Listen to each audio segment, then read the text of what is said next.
To look at the current trends in the fixed income market, you really have to go back to what we experienced over the last 5-6 years. And it's really been an experience of extremes. Going into the COVID-19 pandemic, we saw easy monetary policy in full force, rates near zero, and that really made fixed income a relatively unattractive asset class. Coming out of the pandemic and the easy monetary policy, central banks have now gone the other way. This is the most aggressive, fastest rate hiking cycle we have seen in quite a long time. In fact, you'd have to go back to the 1980s in both Canada and the US to see a similar move. And so really the trend we're seeing now, to be fair, is income is back in fixed income. Yields are at levels we haven't seen since the great financial crisis in 07-08. This is really an opportunity where you can capture yield that hasn't been in the market for quite some time. The other side of it I would mention is volatility, geopolitical risks. Inflation's not just one way coming down. It's actually a great opportunity for us to add value,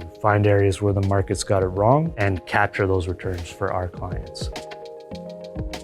Generally speaking, market participants are expecting inflation to continue to come down, and therefore the need for central banks to keep interest rates where they are to alleviate over time. We're of the view that cuts are coming in 2024. We're thinking 2 to 3 cuts is probably likely as our base case. But again, recognizing there's a lot of unknowns there, it could be as small as 1 cut, or we could see 0 if inflation really takes off again. Positioning around those possibilities is really the key.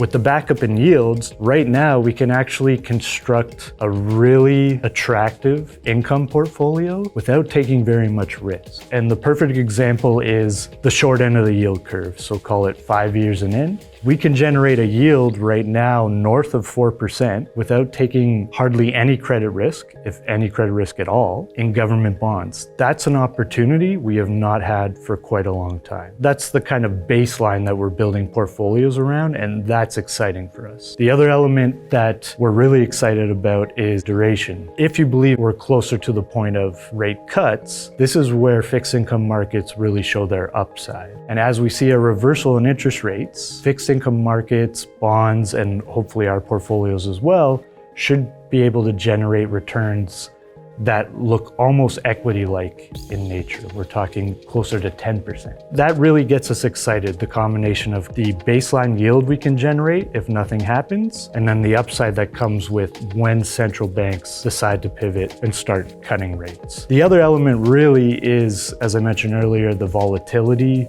the idea that our active management capabilities, our ability to move portfolios around, whether it be in government bonds in Canada, US Treasuries, corporate bonds in Canada. There's lots of added value to be had there. We're finding lots of opportunities where securities are mispriced, and we can utilize our skill as long-term active managers, our dedicated credit research team, to find the value in the fixed income market and add extra value above and beyond what you would get in, say, a passive fixed income portfolio.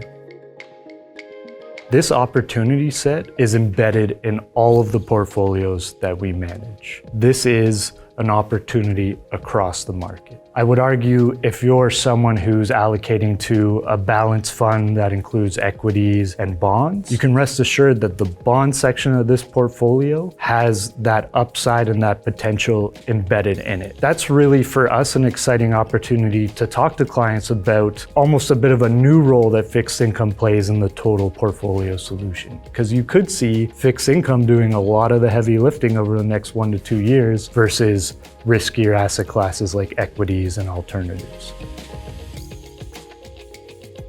We've seen a lot of interest in target maturity funds. That's something CIBC and the fixed income team we launched recently. There's a reason that's of interest right now because of where yields are. You can build a bond portfolio that matures in 1 year that actually generates a north of 4% yield.